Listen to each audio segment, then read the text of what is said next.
Alright fellas, we are back with the rare tank reviews, and I am doing the Tier 8 T95E2. And it's amazing how many times you play this thing in a day, how many people message you, what is this thing? Okay, I think it was about 3 years ago, Wargaming came out with this: recruit a friend or bring somebody back into the game that hadn't played in a while. One of them, you had to grind 1 million XP. That if you brought somebody back that hadn't played in a while, you grind out 1 million XP and you got this tank. The other one, if you recruited a friend and you played with him all the way up to until he got a tier 10, and then you would receive this tank. If you go up to by your name up here, you'll see recruits invited. I don't know if anybody's ever noticed or actually looked at it. You go to the details, and this is the additional experience from playing together in platoon. The invited players. So I invited my friend Scoob, who hadn't played in well over a year, to come back to this game. And like a sucker, you know, I mean, like a good friend would be, he came back and he played 1.8 million XP with me, and I received the T95E2. And sadly, Scoob was killed in a horrific RD accident, and we haven't seen him in tanks for almost 2 years. So hopefully someday maybe he'll come back and play with us again. Uh, yeah, I'm not gonna put my put any down on that. When we were doing this, there was quite a. I still think this is available to do. Essentially, you get a person to join the game, grant tier 10, and while you're doing it, I believe it was like the first 250,000. Both of you guys got a experience multiplier. Then after that, you got another experience multiplier that was a little bit less for the next 250,000. So you did get some bonus from this by grinding tanks with people. So that's how you get a T95E2. It took a little bit of time. I think we played for about 2 months maybe, on and off, grinding out just XP. Didn't matter what kind of tank it was. And I think I played. I think we played vast majority of it in JP2s, just derping around and stuff. So between the two of us, I ground out 1 million XP and was able to acquire this tank.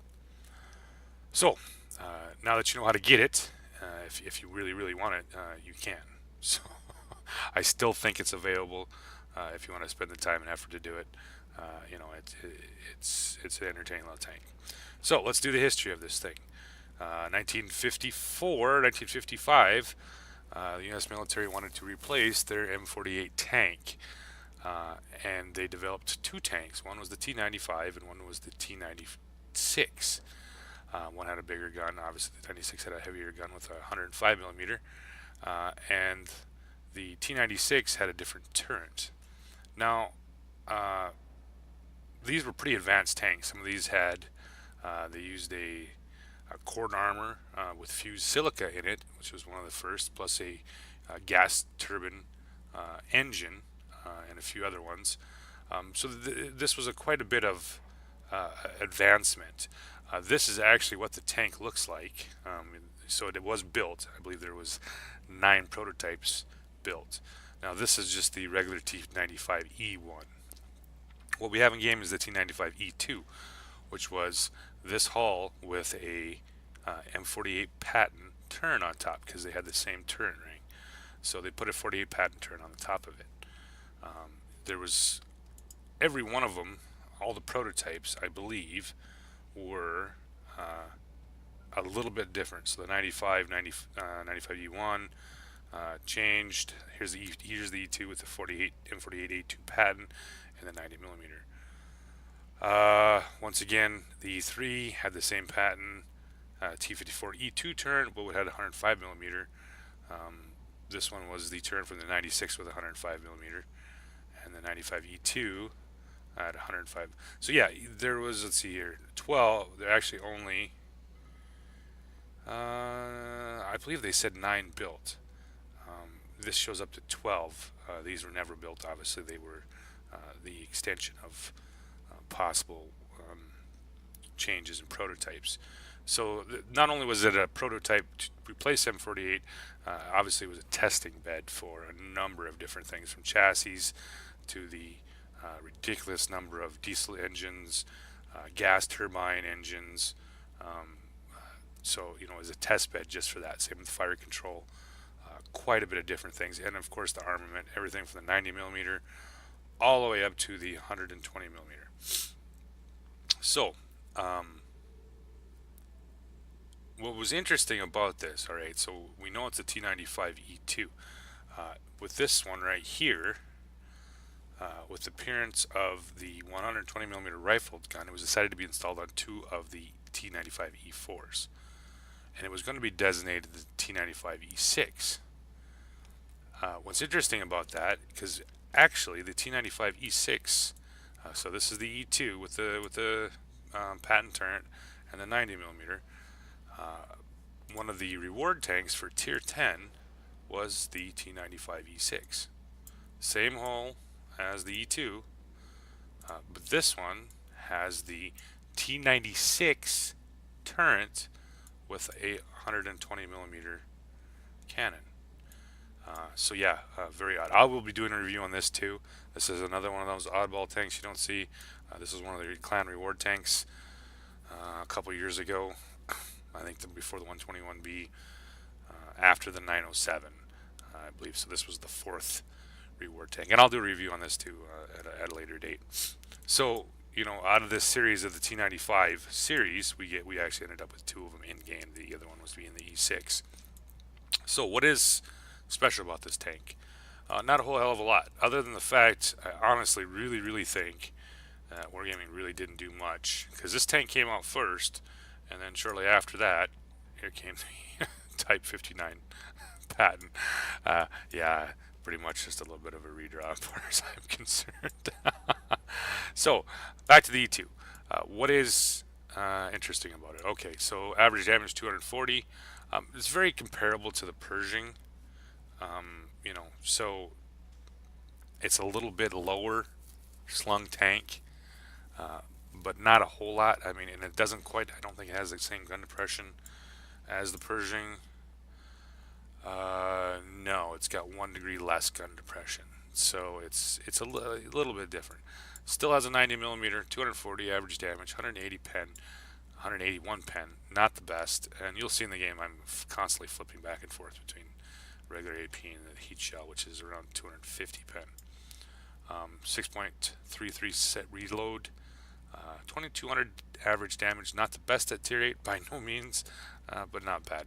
Dispersion, it actually feels a little bit more accurate than 0.34, and I really don't have a good crew on here. I have an E1 crew on here that I'm grinding out, so you know, I don't have the best crew on it. I don't even have BIA on it yet.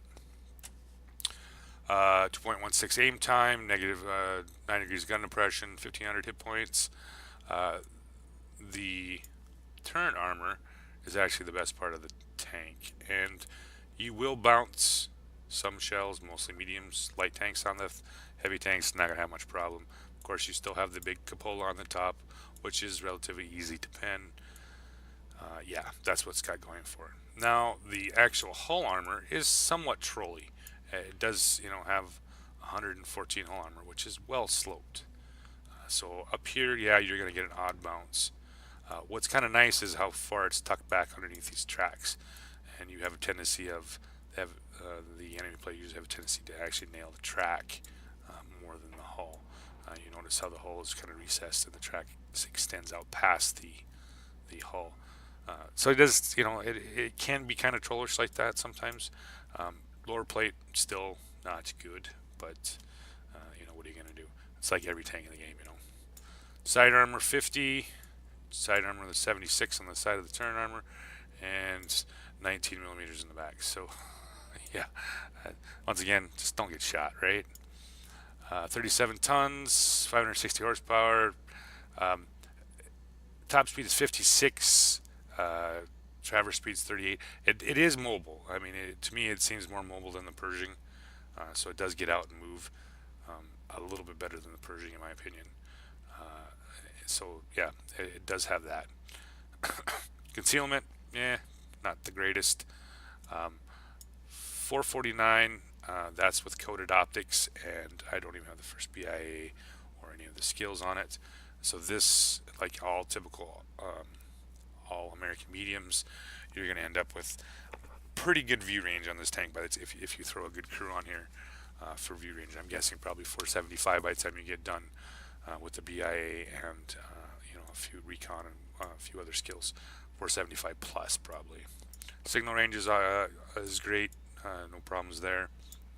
My typical loadout for mediums: rammer, vents, coated optics. This gun is not terribly reliable for hitting shit, so I do carry a fair amount of heat shells along with AP shells. And 181 is not too bad. Dealing with other tier 8s, it's only time that the heats. Usually we're dealing with a heavy tank, or obviously with the epic shit ton of tier 10 matches you run into. So carry a healthy supply of 250 millimeters. You do have a chance of penning that. The typical 90 millimeter. You've played it on just about every tank in the American line. The Pershing, the T20, the Hellcats. They're all over. The Super Pershing. Yeah, they all have it. The patent. So yeah, if you're familiar with the gun, it can be pretty good. It can be kind of bad too. Has a tendency to troll you a little bit. This typically on average, it's got a nice gun. I have no really real complaints about it. Other than that, the tank has not been. I don't have that whole lot of games in it. It was kind of one of those collector thing, I really need to get this tank. So I got Scoob to come back to play with me, and I ended up getting it. Played it probably, I don't know, 24 times or whatever, and I haven't really played it much. I do take it out for a spin once in a while, but you spend most of the game trying to have people ask you questions about it, and you're just like, hey, everybody can get one of these. Just got to spend the time to do it, right? And then not everybody wants to do that. What is also odd about it is actually the running gear on this tank. Typically, almost all American tanks have this kind of setup for their running gear.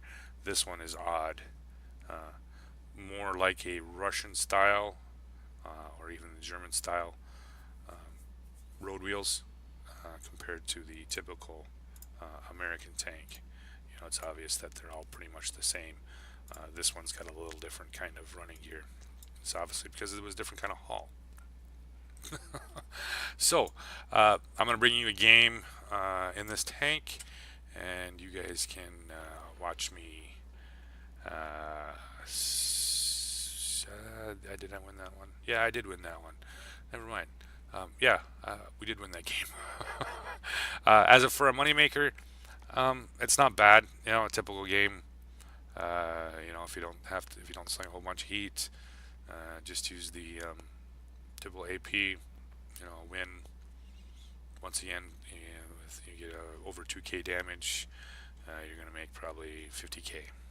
So typical money making. These reward tanks don't make quite as good as say like the patent and the Super P. For some reason, this tank got shit on when it came to actual money making and XP earning compared to the other ones. I have no idea. Maybe it was just a wargaming thing that they didn't allow that. So that's one downfall of the tank. And I could be totally wrong, or it just seemed that way at least, that the money and the XP wasn't quite as good as the rest of the premium tanks at that level. And I think that's about it for at least for the garage review. Typical loadouts and all that kind of stuff. So I will be bringing the gameplay right about now. Alright, we are back on Airfield with the T95E2, and it's an all-tier 8 match, and there is no artillery. Yay! Yay, yay, yay. Good times, good times. Actually, it's only freaking top tier game I got all night. And it's not even top tier. I'm regular tier, like everybody else is. I don't know, I think I played like 8 games in this thing to refamiliarize myself with this tank. So I'm going to play my usual spot. I usually play this on this little sniper hole up here on top of this hill. Then you'll see me make a run for it. I'm trying to get there as fast as my little tank could go. And like I said, mobility-wise, it does move out pretty well. You know, top speed of 56, and you know I'm running off across top sand or soft sands, and you know, and I'm right at 56 at any given point. So keep my speed up, try to dip to the hill without getting wrecked by any of these artillery that's going to be hanging out here. But you never know. 54 mod 1. Both shoot each other. He rolls a little bit higher than I do. Oh well, what are you going to do? We got a Batchat 12T hanging out here. Trying to get over to get a shot on these guys in the center, but it doesn't always work out the best. And I'm not going to put myself out there to get nailed. But we do have a Type 59 over here, and he is pokey out the top here. So I switched to heat round. Nope. I didn't switch to heat round. I should have. I probably would have penned that top of that turret. I'm surprised it actually did bounce, considering the angle that I was shooting at. Now, what I'm doing here is I'm kind of just hanging out here. I'm kind of hoping the IS-3 is going to overextend and maybe take a shot at the IS-6. What you'll see here is the reason why you don't play around this corner right here. Apparently the T95E2, maybe it just bought this tank, I don't know. But you don't go around the corner. And yeah, just like a big bobblehead. There went his head. So yeah, lots of TDs back there, fellas. Let's not hang out and see what happens. Get a nice shot in on the CDC. Once again, I'm over here all with them. I'm just making sure I don't get any push here on these guys. Type 59's almost dead. 110's almost dead. IS-3's down to a one shot. We have nothing really in center. They have a crap ton of shit in center here. Now we have an AT-15 that's pushing across, and he's actually going straight balls to the walls here. Put a nice shot into the AT-15, and he's working his way across here to the Marine 40 ton. And we have a T-34 that's pushed beach. Surprise, surprise. I'm not sure what's up with that, but he is making his way across there to it's actually not a bad position if you think about it. If you can get back there without getting wrecked, you know, you do have shots on everything that's on the side of that hill, and that's kind of what he's up to here. We're currently up 3-2, and now we've pretty much tied her back up again. We still ain't got a whole lot in the middle. They've seemed to bunched up over here now. The Mod 1 is still up in that hole, and we are after the Batchat 12T here. Finish him off. About up to 1100 right now. And at some point I'm going to realize I had kept the heat round on. I have a tendency to do that or not. So after times I may make my money right here. Once again, he apparently missed the fact where the TDs like to sit. That is not in place, but he does give me a little bit of a nice area here to, if I have to, work this, you know, behind me here. Enough dead tanks, I don't have to worry about getting shot. So we have the E6 coming across. Miss. Can I get him finally? Maybe. One more shot. Yeah, there we go. I'm never really disappointed in this tank for accuracy-wise. It does, you know, all right. It's a typical 90mm, about the same usual accuracy and whatnot. The Roomba has moved over to the rock, and we have a F-feed to the top of the hill. CDC comes up center. I'm not terribly sure what he's up to there. The Roomba, thank goodness, decided to dunk that. Otherwise, that might have hurt a little bit. Still tied up game here. 34 finished off the mutts. That was really excellent of that mutts to hang out. Anyway, you know, being a sniper tank, you know, why would you play that tank as a medium? So I guess whatever. At this point, you know, hanging out here too much longer, I really don't have the ability to do much here. And since the game has progressed up there forward, I'm going to actually move and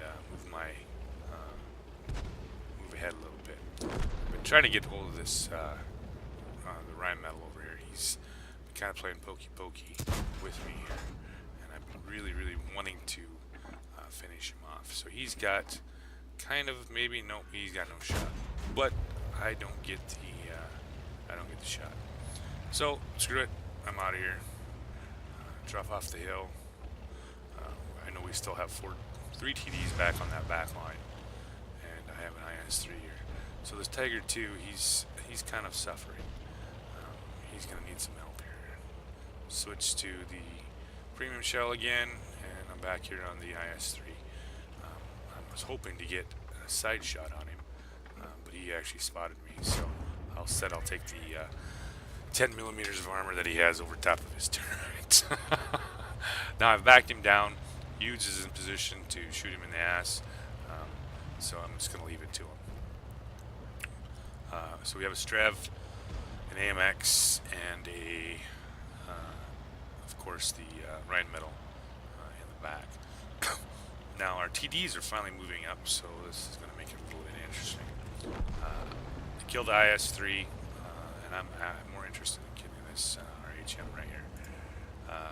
Strev was spotted on that side, and oh wow, he never did really move. Puts a big shell into me for 433. I move over to the other side, put another shell into him, and oh my god, here's the AMX. He puts a big 423 into me. He rolled really high, but he's going to suffer from that by being spotted and currently getting wrecked.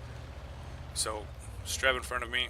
AMX is almost dead. Strev's got 700 hit points, 700 hit points. Shoots the Utes. Gives me his side. And I'm not going to play pokey with him. But make him turn, and he dies. So, excuse me.